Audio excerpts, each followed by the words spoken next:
ಈ ಕಾರ್ಯಕ್ರಮದ ಪ್ರಾಯೋಜಕರು Gadiyar group of company. Gadiar Group of Companies, synonymous with excellence and innovation, stands as your dynamic partner for progress.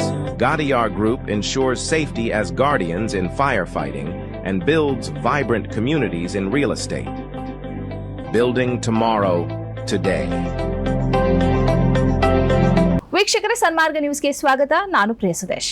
ಹೈದರಾಬಾದ್ನಿಂದ ಹುಬ್ಬಳ್ಳಿಗೆ ಹಾರುತ್ತಿದ್ದ fly 91 ವಿಮಾನ ಬರೋಬ್ಬರಿ 3.5 ಗಂಟೆಗಳ ಕಾಲ ಆಕಾಶದಲ್ಲಿ ಸುತ್ತಿದೆ. ಆರಂಭದಲ್ಲಿ ತಾಂತ್ರಿಕ ದೋಷದಿಂದಾಗಿ ಹೀಗಾಗಿದೆ ಎಂದು ವರದಿಗಳಾಗಿದ್ದರೂ ಬಳಿಕ ಹವಾಮಾನ ವೈಪರೀತ್ಯದಿಂದಾಗಿ ವಿಮಾನ ಲ್ಯಾಂಡ್ ಮಾಡಲು ಸಾಧ್ಯವಾಗಿಲ್ಲ ಎಂಬುದು ಸ್ಪಷ್ಟವಾಗಿದೆ.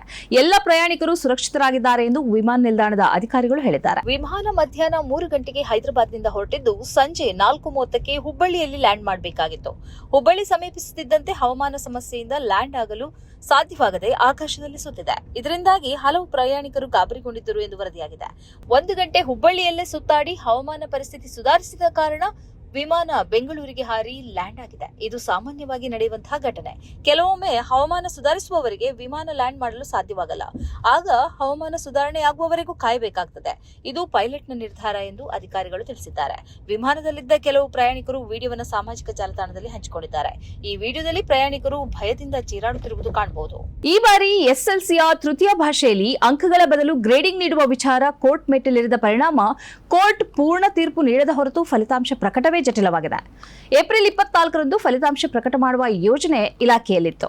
2026ರ ಎಸ್ಎಸ್ಎಲ್ಸಿಯಲ್ಲಿ ತೃತೀಯ ಭಾಷೆ ಹಿಂದಿ ಸೇರಿದಂತೆ ಉಳಿದ ಭಾಷೆಗಳನ್ನು ತೆಗೆದುಕೊಂಡವರ ಅಂಕಗಳನ್ನು ಪರಿಗಣಿಸುವ ಬದಲು ಗ್ರೇಡಿಂಗ್ ಮಾದರಿಯನ್ನ ನೀಡಲು ರಾಜ್ಯ ಸರ್ಕಾರ ಯೋಜನೆ ಹಾಕಿಕೊಂಡಿತ್ತು. ಇದನ್ನು ಪ್ರಶ್ನಿಸಿ ಕೋರ್ಟ್ ಮೊರೆ ಹೋದ ಪರಿಣಾಮ ಗ್ರೇಡಿಂಗ್ ಬದಲು ಅಂಕಗಳನ್ನು ನೀಡಲಿ ಎನ್ನುವ ಸೂಚನೆಯನ್ನ ಕೋರ್ಟ್ ನೀಡಿದ್ದು, ಇದಕ್ಕೆ ಪ್ರತಿಯಾಗಿ ಸರ್ಕಾರ ಕೂಡ ಮೇಲ್ಮನವಿ ಸಲ್ಲಿಸಿದೆ. ಇದರ ವಿಚಾರಣೆ ಏಪ್ರಿಲ್ 21ರಂದು ನಡೆಯಲಿದೆ. ಇಲ್ಲಿ ಸರ್ಕಾರದ ವಾದವನ್ನು ಆಲಿಸಿದ ಬಳಿಕ ತೀರ್ಪಿನ ಆಧಾರದಲ್ಲಿ ಫಲಿತಾಂಶ ಪ್ರಕಟಿಸುವ ಮಹತ್ತರ ಹೊಣೆಗಾರಿಕೆ ಕರ್ನಾಟಕ ಶಾಲಾ ಶಿಕ್ಷಣ ಮತ್ತು ಮೌಲ್ಯ ನಿರ್ಣಯ ಮಂಡಳಿಗೆ ಬರಲಿದೆ. ನ್ಯಾಯಾಲಯದಲ್ಲಿ ಯಾವ ಆದೇಶ ಬರುತ್ತದೆಯೋ ಅದರ ಪಾಲನೆ ಮಾಡಬೇಕಾಗುತ್ತದೆ. ತೃತೀಯ ಭಾಷೆಯ ವಿಚಾರದಲ್ಲಿ ಮೌಲ್ಯಮಾಪಕರು ಅಂಕಗಳನ್ನು ನೀಡಿದ್ದಾರೆ. ಅದರ ಆಧಾರದಲ್ಲಿ ಅಂಕ ಅಥವಾ ಗ್ರೇಡಿಂಗ್ ನೀಡಬಹುದು. ಕೋರ್ಟ್ನಲ್ಲಿ ಮತ್ತಷ್ಟು ದಿನ ವಿಚಾರಣೆ ಸಾಗಿದ್ರೆ ಮಾತ್ರ ಫಲಿತಾಂಶ ವಿಳಂಬವಾಗುವ ಸಾಧ್ಯತೆ ಇದೆ ಎಂದು ಕೆಎಸ್ಇಬಿ ಚೇರ್ಮನ್ ಪ್ರಕಾಶ್ ಜಿ ನಿಟ್ಟಾಲಿ ತಿಳಿಸಿದ್ದಾರೆ. ಪಶ್ಚಿಮ ಬಂಗಾಳದ ವಿಧಾನಸಭಾ ಚುನಾವಣೆಯ ಹೊಸ್ತಿಲಲ್ಲಿ ಇಡಿ ತೃಣಮೂಲ ಕಾಂಗ್ರೆಸ್ಗೆ ದೊಡ್ಡ ಹೊಡೆತ ನೀಡಿದೆ.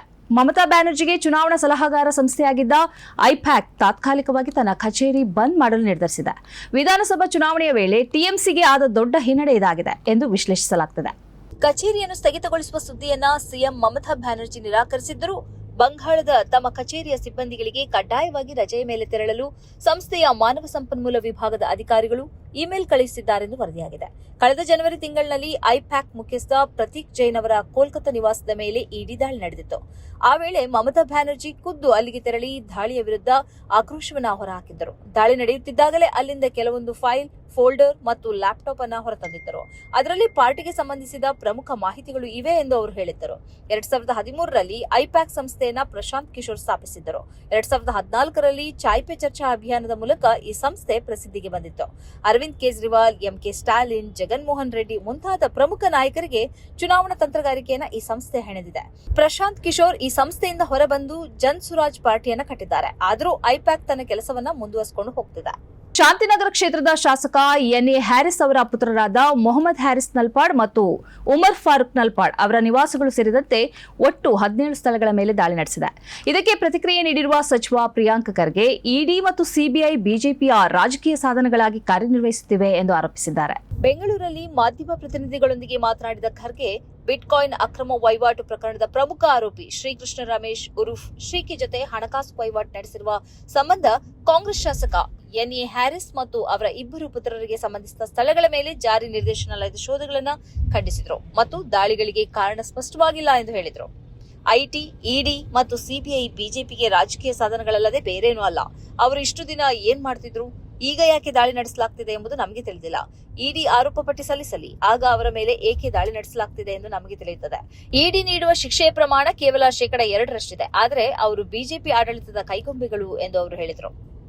ಇರಾನ್ನಲ್ಲಿ ಯುದ್ಧ ಪ್ರಾರಂಭವಾಗುವ ಮೊದಲು ಪ್ರಧಾನಿ ನರೇಂದ್ರ ಮೋದಿ ಅವರು ಅಮೆರಿಕ ಅಧ್ಯಕ್ಷ ಡೊನಾಲ್ಡ್ ಟ್ರಂಪ್ ಹೇಳಿದ್ದನ್ನು ಪಾಲಿಸುವ ಸಲುವಾಗಿ ಇಸ್ರೇಲ್ಗೆ ಭೇಟಿ ನೀಡಿದ್ದರು ಎಂದು ಕಾಂಗ್ರೆಸ್ ನಾಯಕ ರಾಹುಲ್ ಗಾಂಧಿ ಸೋಮವಾರ ಆರೋಪಿಸಿದ್ದಾರೆ. ತಮಿಳುನಾಡಿನಲ್ಲಿ ಚುನಾವಣಾ ಸಮಾವೇಶದಲ್ಲಿ ಮಾತನಾಡಿದ ರಾಹುಲ್ ಗಾಂಧಿ ಟ್ರಂಪ್ ಹೇಳಿದಂತೆ ಪ್ರಧಾನಿ ಮೋದಿ ನಡೆಯುತ್ತಾರೆ ಎಂಬ ಆರೋಪವನ್ನು ಪುನರುಚ್ಚರಿಸಿದರು. ಇರಾನ್ನಲ್ಲಿ ಯುದ್ಧದ ಮೊದಲು ಇದ್ದಕ್ಕಿದ್ದಂತೆ ಮೋದಿಗೆ ಇಸ್ರೇಲ್ಗೆ ಭೇಟಿ ನೀಡಲು ಹೇಳಲಾಯಿತು ಮತ್ತು ಅವರು ವಿಮಾನ ಹತ್ತಿ ಅಲ್ಲಿಗೆ ಹೋಗಿ ಹಿಂತಿರುಗಿದರು ಎಂದು ರಾಹುಲ್ ಗಾಂಧಿ ಆರೋಪಿಸಿದರು. ಮೋದಿ ಟ್ರಂಪ್ ಹೇಳುವುದನ್ನೆಲ್ಲ ಕೇಳುತ್ತಿರುವ ನಡವಳಿಕೆಗೆ ಕಾರಣ ಸರಳವಾಗಿದ್ದು ಅದಕ್ಕೆ ಇರುವ ಕಾರಣವೆಂದರೆ ಅದು ಎಫ್ಸ್ಟೈನ್ ಫೈಲ್ಸ್ ಮತ್ತು ಅದಾನಿ ಎಂದು ಅವರು ಆರೋಪಿಸಿದ್ದಾರೆ. ಇದು ಈ ಹೊತ್ತಿನ ಸುದ್ದಿ ಸಂಚಯ. ನಿರಂತರವಾಗಿ ನೋಡ್ತಾ ಇರಿ ಸನ್ಮಾರ್ಗ ನ್ಯೂಸ್, ಸುದ್ದಿಗಳ ಸಂತೆಯಲ್ಲಿ ಸತ್ಯದ ಮೊಂಬತ್ತಿ.